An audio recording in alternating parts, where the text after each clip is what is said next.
अस्सलामुअलैकुम my YouTube family, कैसे हैं आप सब लोगों को वेलकम टू किचन एक्सप्लोरर। और आज हम बनाने जा रहे हैं नान खटाई, वो भी खलीफा वाली नान खटाई। तो ज़बरदस्त सी नान खटाई के इंग्रेडिएंट्स हमें बहुत ही सिंपल से सारे घर में अवेलेबल होते हैं। मैं पहले सारे इंग्रेडिएंट्स दिखा देती हूँ कि मेजरिंग 1 कप मैंने दिया है घी, और इसे मैंने थोड़ा सा मेल्ट किया था और अगेन इसे मैंने डीप फ्रीज़र में जमा दिया था। ये जमे हुए घी का ही काम है। कुछ टिप्स एंड टेक्निक्स हैं जो हमें फॉलो करनी है और ये बहुत ही ज़बरदस्त बनेंगी। तो आज मैं आपको सारे वही टिप्स एंड टेक्निक्स बताऊंगी। मेजरिंग 2 कप मैंने लिया है मैदा, इसे मैंने अच्छे से छान लिया है। 1/4 कप लिया है बेसन, इसे अभी नहीं छाना है, अभी हम छानते हैं इसे। और मैंने लेना है 1/4 टीस्पून इलायची powder, 1 teaspoon baking powder, measuring 1 cup पिसी हुई चीनी, या आप आइसिंग शुगर भी ले लें। मुझे आइसिंग शुगर ज़्यादा पसंद है तो मैंने ले लिया है। आप चीनी को भी पीस के मेजरिंग 1 कप ले सकते हैं। कुछ हमारे ये बनते हैं 22-23 के करीब, तो मैंने 22-23 आलमंड्स ले लिए हैं। वो मैं इसे हम फ्राई करेंगे, तो वो कब करेंगे जब टाइम होगा, अभी बीच में हमें मिलेगा तो हम कर लेंगे। एंड 1 पिंच हमें चाहिए होगा बेकिंग सोडा। तो यहाँ हम एक काम करते हैं कि हमारे जो ड्राई इंग्रेडिएंट्स हैं, जिसमें मैं मैदा तो छान चुकी हूँ 2 कप, 1/4 हम डाल देते हैं हमारा बेसन, ये शुगर, बेकिंग पाउडर, इलायची पाउडर। छान लें तो ज़्यादा अच्छा है, नहीं तो कोई मसला नहीं है इलायची पाउडर को। और पिंच ऑफ हम डालेंगे बेकिंग सोडा। बस अब हम क्या करते हैं, इसे अच्छे से सेट कर लेते हैं और ये हमारा ड्राई इंग्रेडिएंट सारे रेडी हो जाएंगे।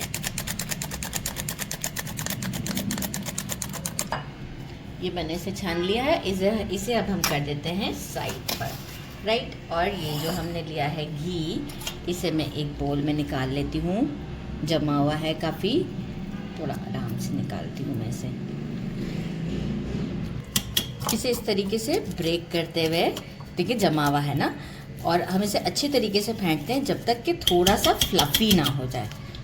तो थोड़ा सा इस तरीके से करते हुए हम इसे अच्छे से फेंट लेते हैं। ये देखें एग्जैक्ट 5 मिनट लगे और ये इतना क्रीमी सा टेक्सचर हो गया। ये देखें कैसा क्रीमी सा टेक्सचर हो गया। आपको लग रहा है घी है, ऐसा लग रहा है क्रीम है। तो बस ये एक बहुत ही इम्पॉर्टेंट स्टेप है। इसके बाद सब कुछ बहुत इजी है। एक चीज़ रखना भूल गई हूँ, जो कि था एग यॉक। मैं बाद में ले आऊँगी, अभी तो हमें इसको रेस्ट भी देना है। ये जो भी हमारा मिक्सचर था, इसे एक बार यहाँ मिक्स कर लेते हैं। और हम इसे हाथों से नीट नहीं करना है, हम इसे जो है वो क्या कहते हैं, मैं आपको बताती हूँ कि किस तरीके से इसे हम डो आटा नहीं गूंना जाता, बस थोड़ा सा कंबाइन करना है, राइट। तो मैं इसी से ही थोड़ा थोड़ा लेते जाएंगे, एक साथ डालना भी नहीं है। ये देखिए 3 अभी डाले और फिर हाथों से ऐसे करके कंबाइन करेंगे हम इसे, राइट। डो नहीं बनाना है, थोड़ा थोड़ा डालते हैं। अब दूसरे हाथ से यूज़ करती हूँ मैं, थोड़ा थोड़ा डालते जाएंगे और कंबाइन करते जाएंगे। ये देखें अच्छे से मिक्स कर दिया है मैंने आप देख सकते हैं ये डो की फॉर्म में आएगा भी नहीं एक्चुअल इस तरीके से, क्योंकि अभी तो हमारा घी भी ठंडा है।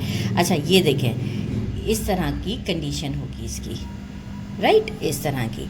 अब हम क्या करते हैं, इस पर लिड लगाकर इसे रखते हैं फ्रिज में आधे घंटे के लिए रेस्ट देने के लिए।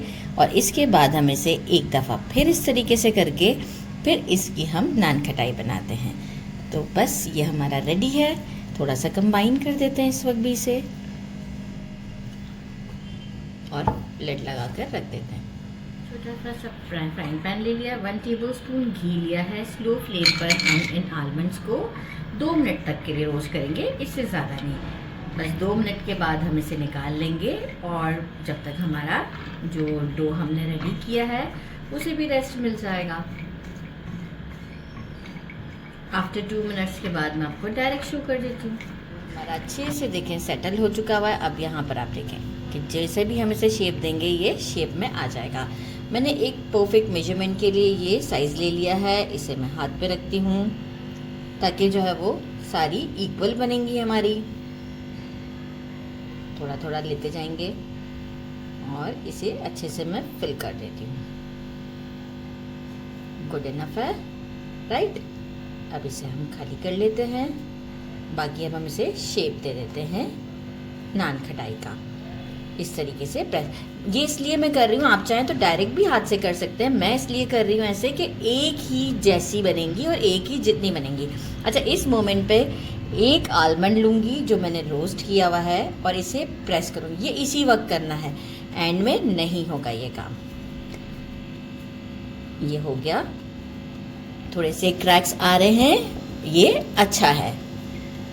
अब हम क्या करेंगे, मैंने एक ट्रे को सेट करके रखा हुआ है, 2 ट्रे ले ली हैं, ग्रीस कर दी हैं बेकिंग पेपर लगाकर, और मैं इनको इसमें रखते जाऊंगी। एंड में हम जो है वो इस पर यॉक का वॉश दे देंगे। तो बस सारे रेडी करती हूँ, फिर हम इसके ऊपर यॉक लगा देंगे।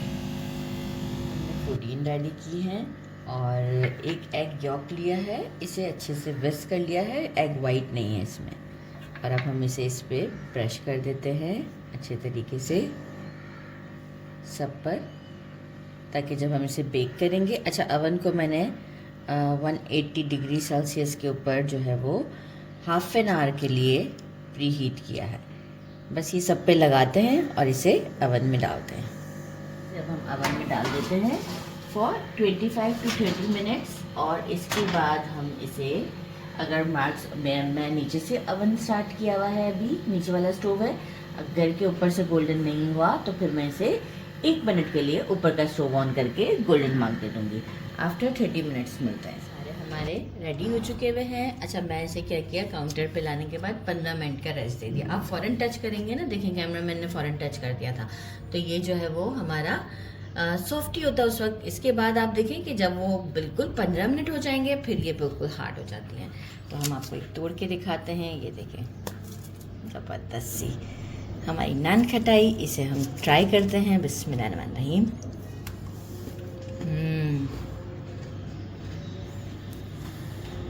बहुत टेस्टी है, ज़रूर ट्राई कीजिएगा। मेरे चैनल को लाइक और सब्सक्राइब करना नहीं भूलिएगा। अपना ख्याल रखिएगा। अल्लाह हाफिज़।